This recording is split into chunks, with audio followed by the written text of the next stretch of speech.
knowledge is used to what? Dodge realities. But you claim that you are in touch with the highest reality. Look at this mind. It is scary. This kind of a mind who's using this knowledge to create the illusion of knowledge. A lot of these Babas here too, I have special connection with God. Yeah, absolutely.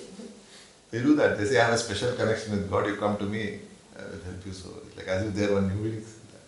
Again, the duality is still there. Like, absolutely. They keep using that all the time. So that means, the churning means the integration has to take place.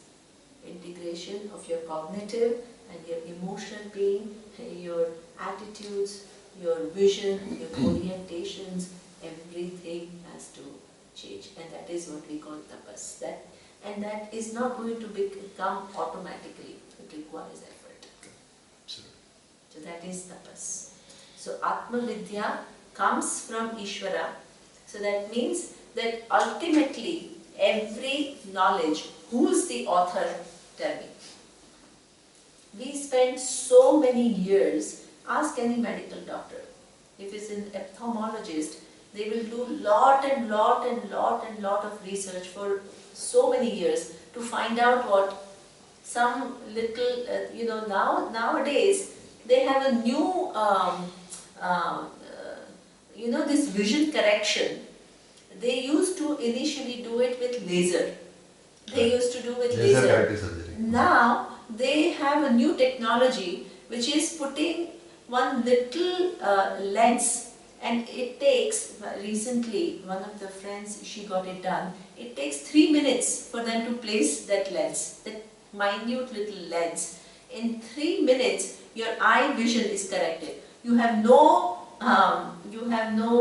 number for rest of your life, neither for reading nor for seeing. There is a new technology. So it seems incredible, but the thing is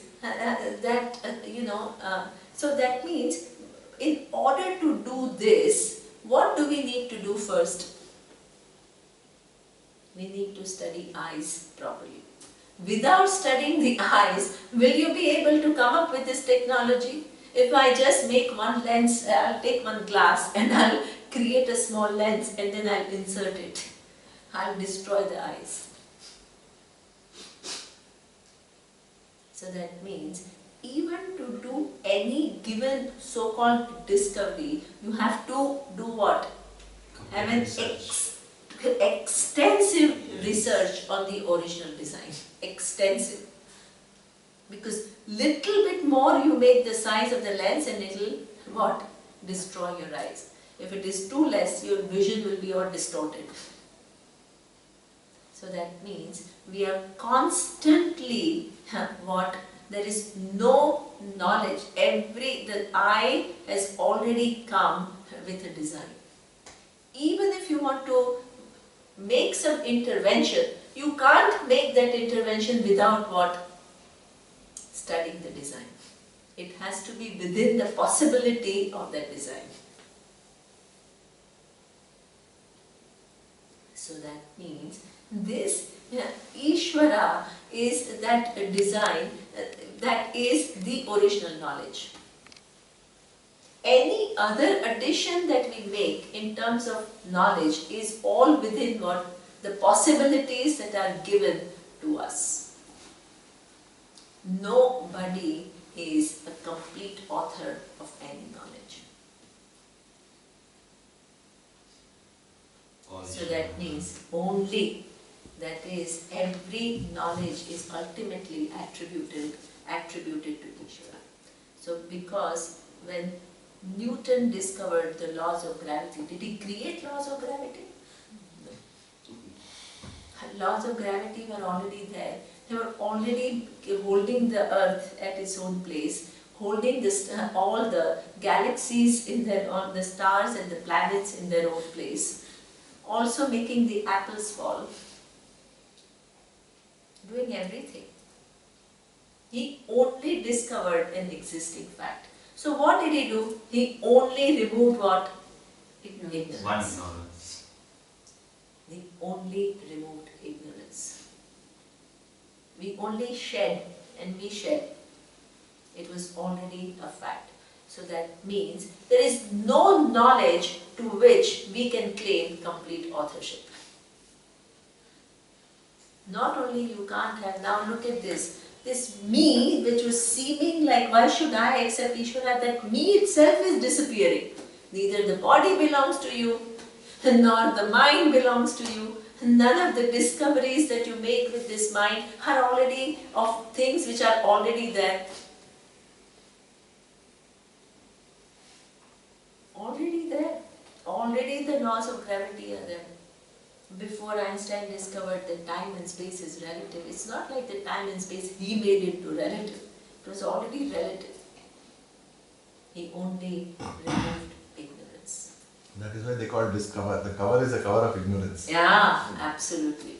We only discover. That's why our Vedanta website is lovely. Discover Vedanta. So that means there is no authorship, and not only this Upanishad has authorship of Ishvara, but there is no other subject matter which has human authorship. We only discover what is already there. Or we discover things which are given to us as a potential. That is also true. For example, this chip, silicon chip, it brought about revolution. That was not already a given, but it was there as a potential, which human being collapsed. So therefore, we work within the original intelligence, original design, and potentials within that design. The potential is called invention. The potential is called, exactly. When you collapse that potential, it's called invention. So that means the author is Ishvara. So if for every knowledge the author is Ishvara, what about Atma Vidya? This knowledge where you are told that you are the whole. Is from where? From Ishvara. Can't be any other source. Now, if the knowledge is from Ishvara, and Ishvara is telling you that you and me are one, and you said, oh, I don't accept Ishvara.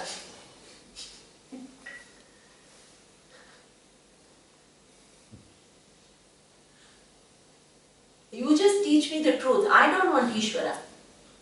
Ishvara will, like a mouse, okay, find out. See when you discover. Wonderful. Right? So that means the author, Atma Vidya is from Ishvara. How will you deny the presence of Ishvara? It is from that intelligence. The intelligence which has manifested the creation also has the key to this creation. Nobody else, like Pankaj has the key to this. Without him, none of you can come here. So the person who has manifestation, the one who has manifested the world, that has the key to what? Key to solve the puzzle. If you don't accept the one who holds the key, how will you use the key to solve the puzzle? Tell me.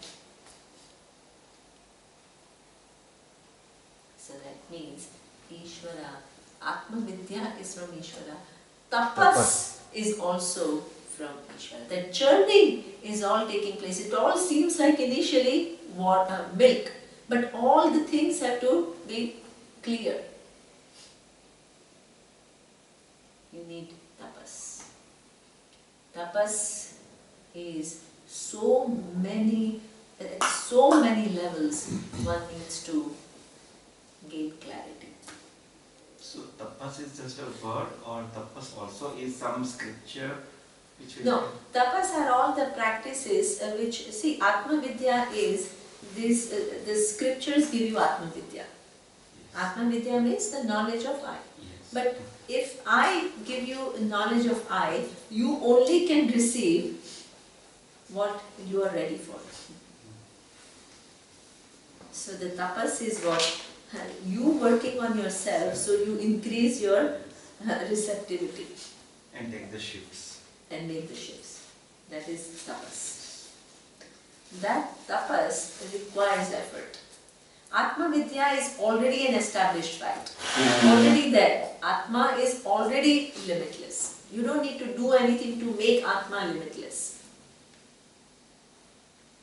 But Atma is limitless. Atma has always been limitless. And for billions of years you had so much suffering even though Atma was always limitless. Atma is limitless doesn't make any difference. It is your ignorance. As long as you are under the spell of the ignorance, Atma is limitless, doesn't do anything, doesn't serve you anyway.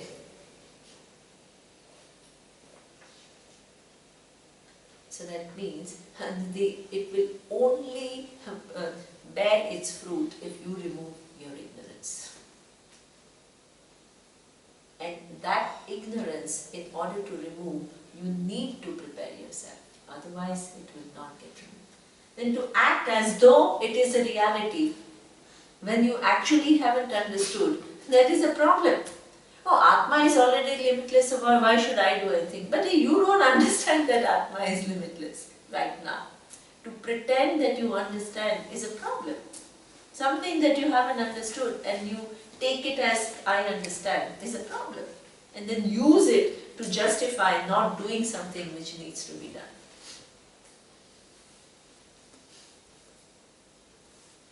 So therefore, Atma has always been limitless. It has never been limited. But in spite of that, one has had countless suffering. And that suffering was not because Atma was limited, but because what?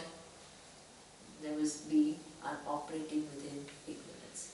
And as long as you are operating within ignorance, to pretend that, oh, because you have heard that Atma is limited, and you use it to not do what needs to be done, is foolishness. In fact, can I add something? It's beautiful. I'm dwelling upon Atma Vidya and Tapas.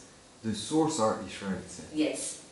In fact, so the fact is there that you are already limitless.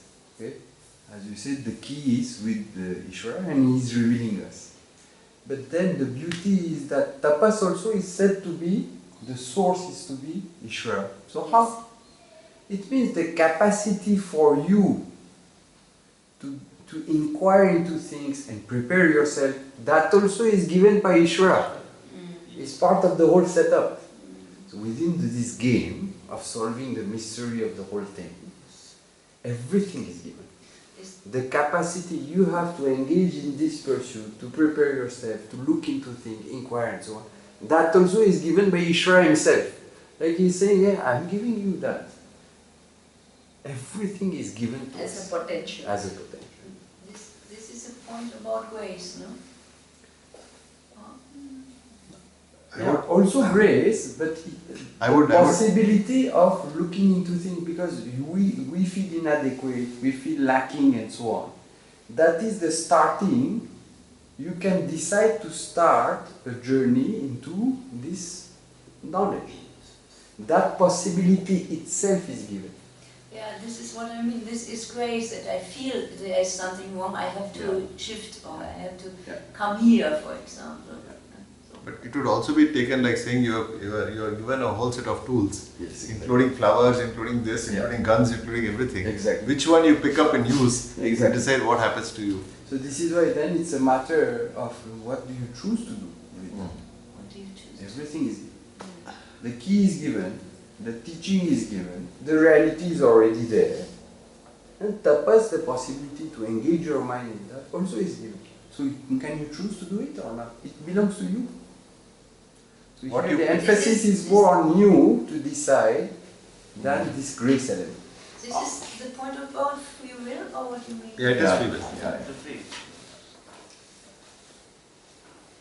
And there is no help there in tapas. You have to self Yeah. by See, acquiring. yeah.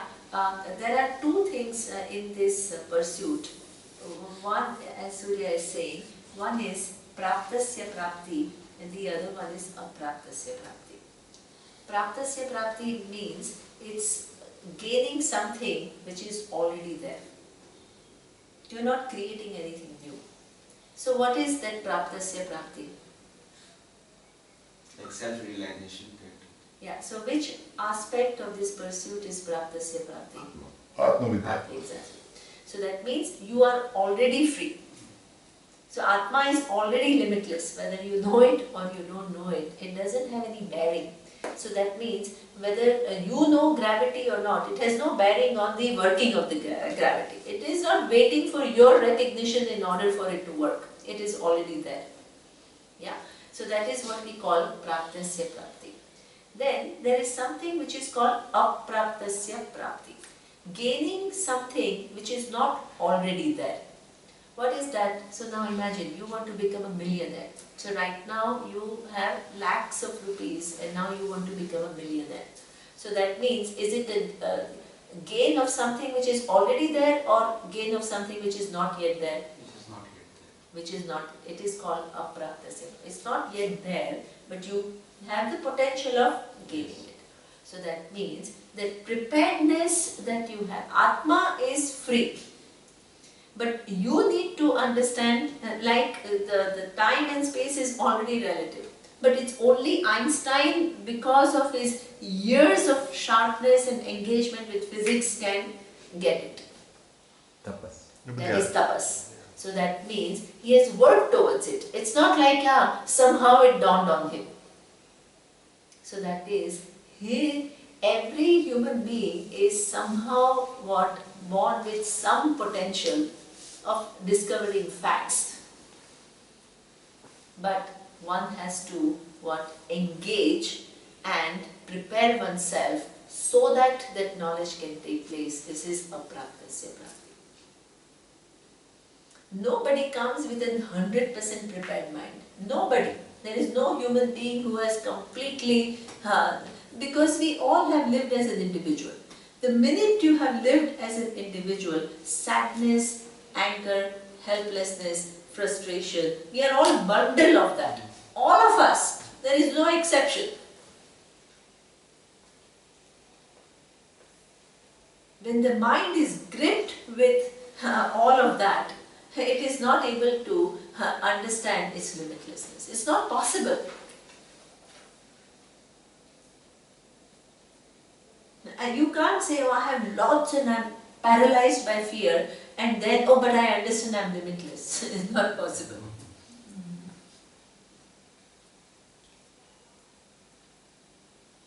So therefore, all that has to be redone.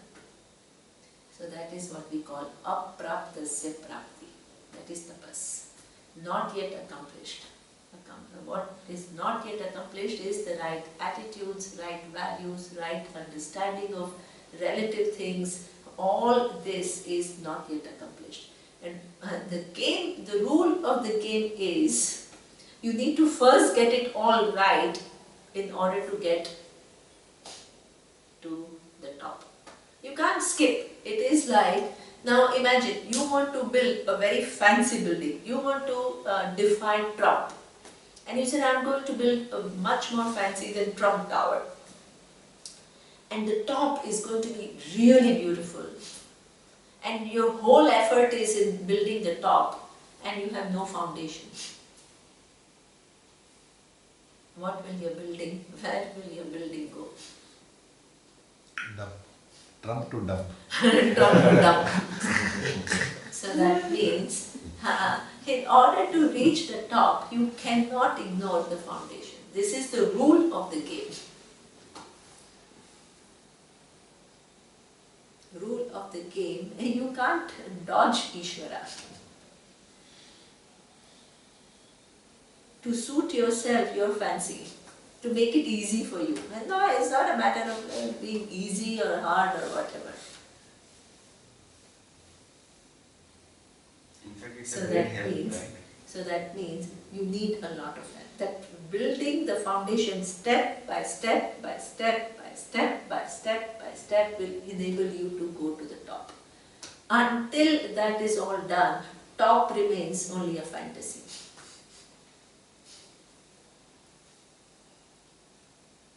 So this is why Vedanta is meant for step by step by step by step. And at every level we find certain helplessness. Every level. Whether we want to deal with our emotions, or we want to deal with our sense of dharma, our swadharma, everywhere we find challenges. You want to follow dharma. So many grey areas, you don't know what exactly is right, what is not right. Entire story of Mahabharata and Ramayana is about that. You have the best of the intention, you want to follow dharma, Yudhishthir, and make so many mistakes.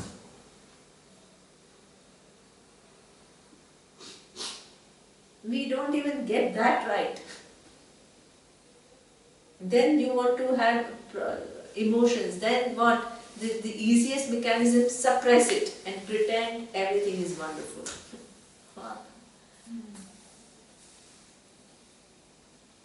All these, everything about it is, there is no clarity anywhere. So you need to bring clarity. Without these small clarities, there is no big clarity. It will not happen. So that means, many people say how to reorient ourselves. Sounds wonderful, but how to do it? So I told them, do one mental exercise.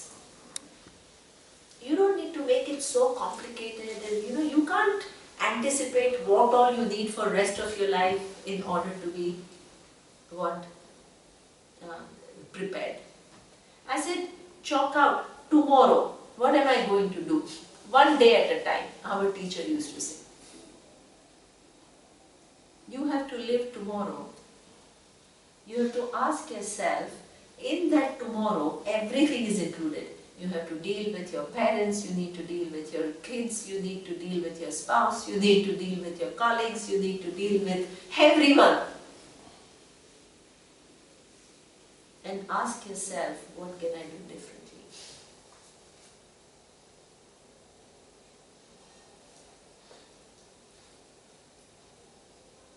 Every day ask yourself, what can I do differently? One day at a time. Soon you will be transformed. Otherwise, transformation seems like, I don't know what, open-ended transformation. What am I going to do? How am I going to have all right attitudes about everything under all circumstances? It becomes unfathomable. How? Break it down. Our teacher used to say, one day at a time.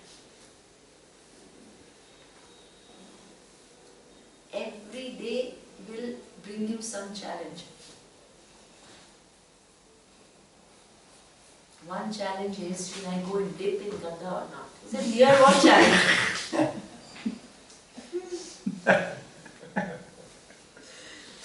One day it will be what? Oh, should I get up for meditation or not? All these challenges. One day at a time. See what you can do differently.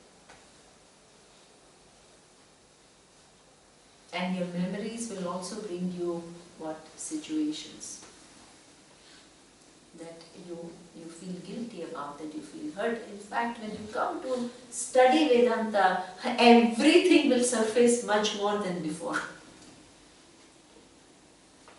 Everything that is kind of pushed aside, it will all start surfacing. It is a great opportunity for you. When it surfaces, you know that it needs to be taken care of. If it did not surface, you would be oblivious to it. So when it surfaces, instead of again trying to dodge it, oh, I'm Atma, you deal with it. And for dealing with it, you need help. And that help is Ishvara. Because you yourself are not totally, things that happen are overwhelming sometimes. So you need that. And be prayerful.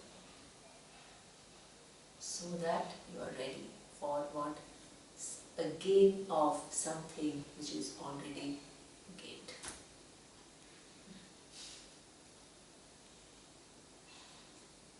Praptasya bhakti. Okay, now the next verse let me see. E. Om Purnamada Purnamidam Purnat Purnamudachyate Purnasya Purnamadaya Purnameva Vashishyate Om Shanti